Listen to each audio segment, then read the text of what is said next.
Everyone, आज देखेंगे chapter number 9 का next topic mode of enzyme action और नोमेनक्लेचर ऑफ एंजाइम। देखिएगा first mode of enzyme action. Mode of enzyme action को 1-2 step में study करेंगे। फर्स्ट है यहाँ पे formation of enzyme substrate complex और सेकंड है लॉबरिंग ऑफ एक्टिवेशन एनर्जी। देखिएगा फर्स्ट है फॉर्मेशन ऑफ एंजाइम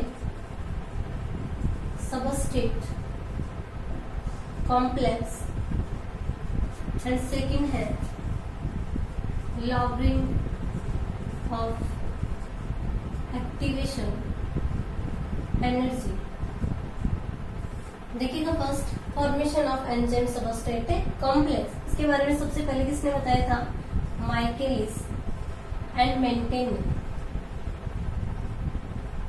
इनके अकॉर्डिंग क्या है कि ऑल रिएक्शंस जो कि एंजाइम के द्वारा कैटेलाइज होती हैं, उन रिएक्शन में एंजाइम एंड सबस्ट्रेट दोनों कंबाइन होकर एक अनस्टेबल प्रोडक्ट का फॉर्मेशन करते हैं। उस अनस्टेबल प्रोडक्ट को क्या कहते हैं? Enzyme substrate complex. और ये एंजाइम सबस्ट्रेट कॉम्प्लेक्स अनस्टेबल होने के कारण डिसोसिएट होकर एंजाइम एंड प्रोडक्ट का फॉर्मेशन करता है। क्या है इसके अकॉर्डिंग कि एंजाइम एंड सबस्ट्रेट दोनों क्या होंगे? कंबाइन होंगे और कंबाइन होकर किसका फॉर्मेशन करते हैं? एंजाइम सबस्ट्रेट कॉम्प्लेक्स का। किसका फॉर्मेशन करते हैं? एंजाइम सबस्ट्रेट कॉम्प्लेक्स का। ये एंजाइम सबस्ट्रेट कॉम्प्लेक्स जो होता है अनस्टेबल होता है और अनस्टेबल होने के कारण ये क्या होता है? डिसोसिएट होगा। डिसोसिएट होकर किसका फॉर्मेशन करता है? एंजाइम प्लस प्रोडक्ट का फॉर्मेशन करता है। आगे समझ में? और रिएक्शंस जो कि एंजाइम के द्वारा कैटेलाइज होती हैं, उनमें एंजाइम एंड सबस्ट्रेट आपस में कंबाइन होके इसका फॉर्मेशन करते हैं। एंजाइम सबस्ट्रेट कॉम्प्लेक्स का फॉर्मेशन करेंगे। ये एंजाइम सबस्ट्रेट कॉम्प्लेक्स जो होता है अनस्टेबल होता है और अनस्टेबल होने के कारण ये डिसोसिएट होकर किसका फॉर्मेशन करता है? एंजाइम एंड प्रोडक्ट का फॉर्मेशन करता है। ठीक है, एंजाइम सबस्ट्रेट कॉम्प्लेक्स फॉर्मेशन को 2 थ्योरीज के द्वारा एक्सप्लेन किया गया। देखिएगा कौन कौन सी थ्योरी थी। फर्स्ट है लॉक एंड की थ्योरी, लॉक एंड की थ्योरी, और सेकंड है induced fit theory, induced fit theory. देखिएगा फर्स्ट लॉक एंड की थ्योरी। लॉक एंड की थ्योरी जो है ये किसके द्वारा दी गई थी? एमिल फिश्चर के द्वारा। किसने दी थी? एमिल फिश्चर ने। इस थ्योरी के अकॉर्डिंग क्या है कि एंजाइम की जो एक्टिव साइट होती है वो रिजिड होती है और इनके स्ट्रक्चर सबस्ट्रेट के स्ट्रक्चर के क्या होती है? कॉम्प्लीमेंट्री होती है, जिससे पर्टिकुलर सबस्ट्रेट ही एंजाइम के एक्टिव साइट के साथ कंबाइन कर सकता है। लाइक एज लॉक एंड की, जैसे कि पर्टिकुलर की होती है वो पर्टिकुलर लॉक में ही फिट होती है, वैसे ही क्या होता है पर्टिकुलर एज जो सबस्ट्रेट है वो क्या होता है? एंजाइम के एक्टिव साइट के साथ कंबाइन कर सकता है। तो ये थ्योरी क्या है? लॉक एंड की थ्योरी। क्या है? वापस से देख लीजिए। लॉक एंड की थ्योरी के अकॉर्डिंग क्या है कि एंजाइम की एक्टिव साइट जो होती है रिजिड होती है एंड सबस्ट्रेट की स्ट्रक्चर की क्या होती है? कॉम्प्लीमेंट्री होती है, जिससे पर्टिकुलर सबस्ट्रेट ही क्या कर सकता है? उस एंजाइम के एक्टिव साइट के साथ कंबाइन कर सकता है, जैसे कि लॉक एंड की। ठीक है, तो इस थ्योरी को इसीलिए नाम क्या दिया गया? लॉक एंड की थ्योरी। डायग्राम से देखिएगा।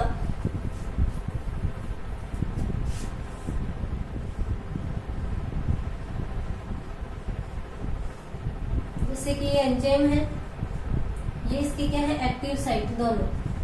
ठीक है, एक्टिव साइट। इसके साथ कोई सबस्ट्रेट कंबाइन करेगा, उस सबस्ट्रेट की स्ट्रक्चर जो है वो क्या होती है? एंजाइम के कॉम्प्लीमेंट्री, यानी कि इस टाइप से होती है। जब ये कॉम्प्लीमेंट्री होगी तो दोनों आपस में क्या हो सकते हैं? जैसे फिट हो सकते हैं। ठीक है, तो ये क्या है? यहाँ पे सबस्ट्रेट दोनों कंबाइन होंगे और कंबाइन होकर किसका फॉर्मेशन करते हैं? एंजाइम सबस्ट्रेट कॉम्प्लेक्स का।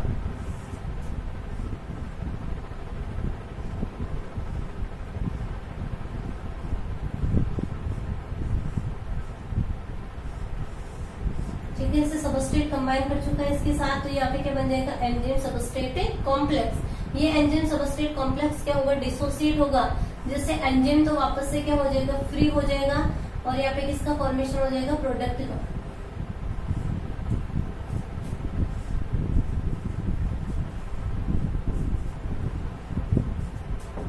प्लस यहाँ पे क्या बन जाएगा? प्रोडक्ट।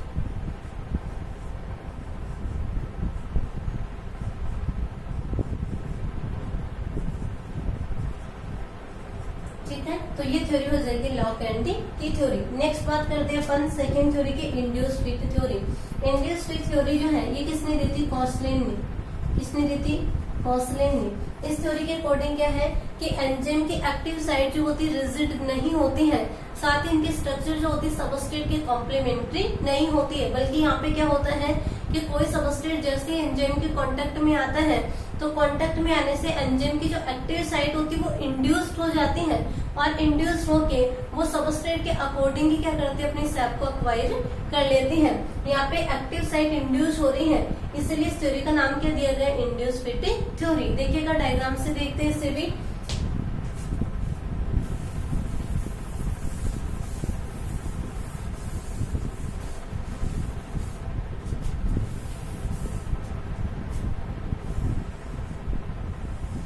जैसे कि कोई एंजाइम है, इसके साथ सबस्ट्रेट कंबाइन होता है, इस सबस्ट्रेट की स्ट्रक्चर इस टाइप से है, ठीक है।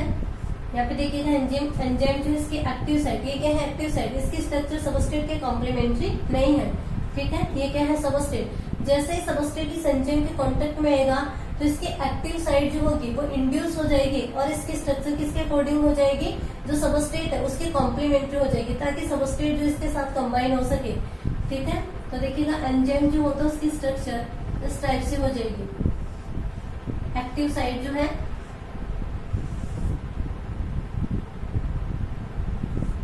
ऐसी बन जाएगी, जिससे क्या होगा? इजीली ये वाला सबस्ट्रेट जो है इस एंजाइम के साथ कंबाइन कर जाएगा, जिससे यहाँ पे किसका फॉर्मेशन होगा? एंजाइम सबस्ट्रेट कॉम्प्लेक्स का।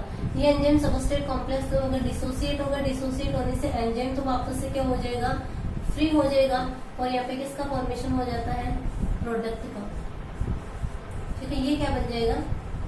प्रोडक्ट, ठीक है। आगे इंड्यूस फिट थ्योरी समझ में। इस थ्योरी के अकॉर्डिंग क्या है कि एंजाइम की एक्टिव साइट जो होती है रिजिड नहीं होती है, और एंजाइम की एक्टिव साइट की स्ट्रक्चर सबस्ट्रेट के कॉम्प्लीमेंट्री नहीं होती है, बल्कि यहाँ पे क्या होता है कि जैसे ही कोई सबस्ट्रेट एंजाइम के कांटेक्ट में आता है तो इस सबस्ट्रेट से एंजाइम की एक्टिव साइट जो होती है इंड्यूस हो जाती है, और इंड्यूस होकर सबस्ट्रेट की जो सबस्ट्रेट है उसकी स्ट्रक्चर के क्या होगी? कॉम्प्लीमेंट्री इसकी स्ट्रक्चर हो जाएगी, जिससे दोनों क्या होंगे? कंबाइन कर जाएंगे, और कंबाइन करने से किसका फॉर्मेशन होगा? एंजाइम सबस्ट्रेट कॉम्प्लेक्स का। ये एंजाइम सबस्ट्रेट कॉम्प्लेक्स डिसोसिएट होके क्या बनेगा? वापस से एंजाइम फ्री हो जाएगा, और यहाँ पे प्रोडक्ट का फॉर्मेशन होता है। तो ये हो जाएगा फर्स्ट स्टेप अपना, formation of enzyme substrate complex, ठीक है। सेकंड है लॉबरिंग ऑफ एक्टिवेशन एनर्जी। देखिएगा लॉबरिंग ऑफ एक्टिवेशन एनर्जी क्या है, इसको समझने से पहले देखिएगा एक्टिवेशन एनर्जी क्या होती है, ठीक है। देखिएगा एक्टिवेशन एनर्जी किसे बोलते हैं? किसी रिएक्शन को इनिशिएट करने के लिए जो एनर्जी रिक्वायर होती है उस रिक्वायर एनर्जी को क्या कहते हैं? Activation energy. किसे बोलेंगे? किसी रिएक्शन के इनिशिएशन के लिए जो एनर्जी रिक्वायर होती है उस रिक्वायर एनर्जी को क्या कहते हैं? Activation energy. एंजाइम जो होता है किसी रिएक्शन के लिए अल्टरनेट पाथ प्रोवाइड कराता है, यानी कि इसके द्वारा क्या होता है? अदर पाथ के कंपैरिजन में रिक्वायर एनर्जी जो होती है उसको डिक्रीज कर दिया जाता है। मीन्स अपन बोल सकते हैं कि एंजाइम जो होता है किसी रिएक्शन के लिए रिक्वायर्ड एक्टिवेशन एनर्जी को क्या कर देता है? रिड्यूस कर देता है, जिससे रेट ऑफ रिएक्शन क्या हो जाती है? इंक्रीज हो जाती है। यहाँ पे एक्टिवेशन एनर्जी जो है रिड्यूस हो रही है, इसलिए अपन इसे क्या बोलेंगे? लॉबरिंग ऑफ एक्टिवेशन एनर्जी। देखिएगा ग्राफ से समझते हैं इसको।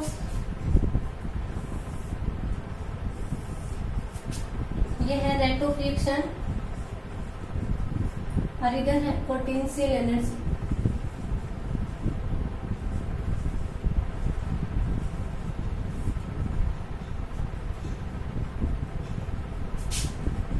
ये सबस्ट्रेट है,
देखिएगा ये सबस्ट्रेट है, सबस्ट्रेट के पास में भी क्या होती है, खुद की एनर्जी होती है। अब एक सबस्ट्रेट जो है इसको रिएक्शन स्टार्ट करनी है तो इसको क्या होती है, जो एनर्जी रिक्वायर होती है उसे क्या बोलते हैं अपन, एक्टिवेशन एनर्जी। तो जैसे कि सबस्ट्रेट को रिएक्शन कंप्लीट करने के लिए इतनी एनर्जी की रिक्वायरमेंट है, ये वाली एक्टिवेशन एनर्जी जो है वो क्या है, activation energy in absence of enzyme. यहाँ पे एंजाइम नहीं है तो सबस्ट्रेट को प्रोडक्ट में कन्वर्ट होने के लिए कितनी एक्टिवेशन एनर्जी की रिक्वायरमेंट है, यहाँ से लेके यहाँ तक। लेकिन जैसे ही अपन क्या करते हैं, इस रिएक्शन में एंजाइम को ऐड करते हैं तो ये एंजाइम क्या करता है, इस एक्टिवेशन एनर्जी को क्या कर देता है, डिक्रीज कर देता है। यानी कि यहाँ पे जो रिक्वायर्ड एक्टिवेशन एनर्जी जो थी उसको क्या कर दिया एंजाइम ने, डिक्रीज, और इस रिएक्शन की रेट को क्या कर देता है, इंक्रीज कर देता है। इसे क्या कहते हैं, लॉवरिंग ऑफ एक्टिवेशन एनर्जी। यानी कि पहले तो इतनी रिक्वायर्ड थी यहाँ से लेके यहाँ तक, ठीक है, लेकिन एंजाइम ने जो एक्टिवेशन एनर्जी है उसको क्या कर दिया, डिक्रीज, ठीक है। यानी कि इसमें इतनी ही जो एक्टिवेशन एनर्जी उसकी रिक्वायरमेंट है। यहाँ पे सबस्ट्रेट होगा प्लस एंजाइम अपन ऐड करेंगे तो एंजाइम सबस्ट्रेट कॉम्प्लेक्स बनेगा और जिससे क्या होगा, यहाँ पे प्रोडक्ट बनेगा और एंजाइम वापस से फ्री हो जाएगा। तो ये हो जाएगा अपना lowering of activation energy. Next topic पे चलते हैं, नोमेनक्लेचर ऑफ एंजाइम। देखिएगा नोमेनक्लेचर ऑफ एंजाइम क्या है। नोमेनक्लेचर का मीनिंग क्या होता है, यानी कि नेम प्रोवाइड कराना। तो नोमेनक्लेचर ऑफ एंजाइम में क्या करेंगे, एंजाइम की नेमिंग। एंजाइम की नेमिंग के बारे में सबसे पहले बताया था, देखिएगा डुक्लॉक्स ने, किसने बताया था, डुक्लॉक्स ने। डुक्लॉक्स ने क्या बोला है कि एंजाइम का जब नोमेनक्लेचर करते हैं तो इसके लिए सफिक्स का यूज करेंगे, और सफिक्स के लिए क्या यूज करते हैं, यहाँ पे एज का। किसका यूज करेंगे, एज का। सफिक्स क्या होता है, जिसको अपन वर्ड के बाद में लगाते हैं वो क्या होता है, सफिक्स होता है। तो यहाँ पे सफिक्स के रूप में किसका यूज करेंगे अपन, एज का, ठीक है। तो यहाँ पे टू सिस्टम के द्वारा अपन एंजाइम का नोमेनक्लेचर कर सकते हैं। देखिएगा फर्स्ट है on the basis of substrate, substrate के बेसिस पे एंजाइम का नोमेनक्लेचर, और सेकंड है on the basis of type of chemical reaction, chemical reaction का टाइप क्या है उसके बेसिस पे एंजाइम का नोमेनक्लेचर। फर्स्ट देखिएगा सबस्ट्रेट के बेसिस पे, सबस्ट्रेट के बेसिस पे अपन नोमेनक्लेचर करेंगे तो क्या करेंगे, जो सबस्ट्रेट होगा उसके लास्ट में किसका क्या ऐड करेंगे अपन, एच। जैसे कि फॉर एग्जांपल के लिए क्या है अपने पास सबस्ट्रेट सुक्रोज है, क्या है, सुक्रोज है। तो इस सुक्रोज में अपन लास्ट में क्या करेंगे, एज का यूज, तो वो क्या बन जाएगा उसका एंजाइम, यानी कि सुक्रोज को कैटालाइज करने वाला एंजाइम।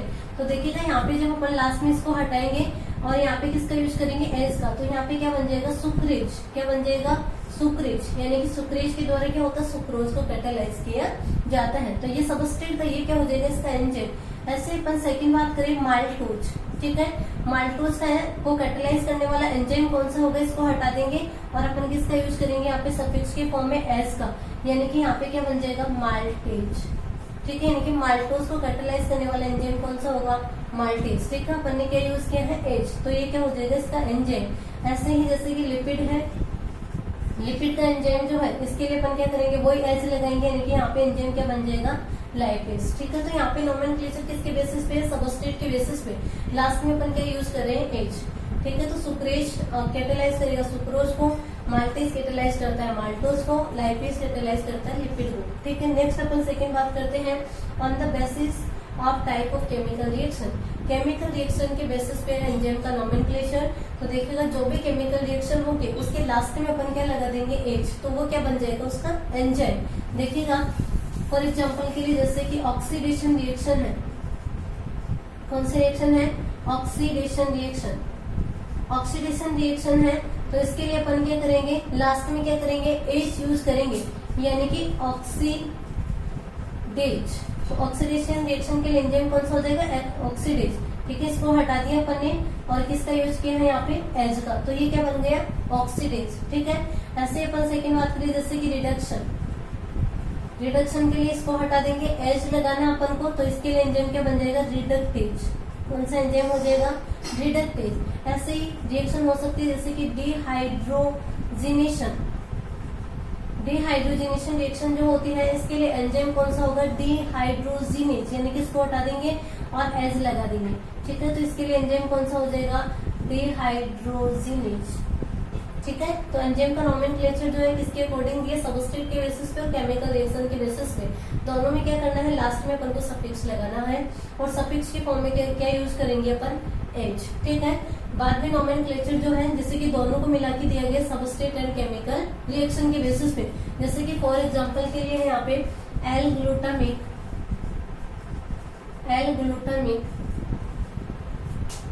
डिहाइड्रोजिनेज देखिएगा यहाँ पे ग्लूटामिक क्या है, एल ग्लूटामिक एसिड यानी कि ये क्या है, सबस्ट्रेट है। ठीक है, सबस्ट्रेट के बेसिस पे लिया एल ग्लूटामिक। और डिहाइड्रोजिनेज किस लिए गए हैं, यहाँ पे रिएक्शन कौन सी होती है, डिहाइड्रोजिनेशन। ठीक है, तो डिहाइड्रोजिनेशन के लिए क्या लेते हैं अपन, डिहाइड्रोजिनेज।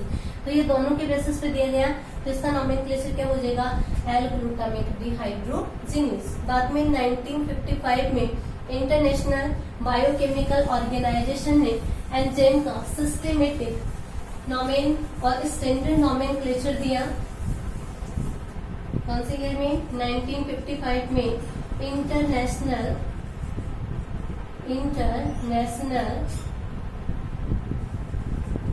बायोकेमिकल ऑर्गेनाइजेशन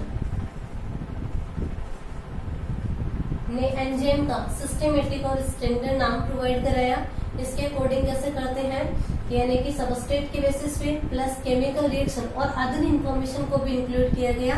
किसके अकॉर्डिंग, इंटरनेशनल बायोकेमिकल ऑर्गेनाइजेशन के अकॉर्डिंग। जैसे कि अपन बात करें यूरिकेज जो एंजाइम होता है, यूरिकेज एंजाइम का नोमेनक्लेचर इस सिस्टम के अकॉर्डिंग कैसे करते हैं, यूरेट ऑक्सीडो रिडक्टेज। ठीक है, ऐसे ही हेक्सोकाइनेज एंजाइम है, हेक्सोकाइनेज एंजाइम का नोमेनक्लेचर जो है वो इस सिस्टम के अकॉर्डिंग क्या है, डी हेक्सोज 6-फॉस्फो ट्रांसफेरेज, 6-फॉस्फो ट्रांसफेरेज। ठीक है, क्या है हेक्सोकाइनेज का, डी हेक्सो 6-फॉस्फो ट्रांसफेरेज।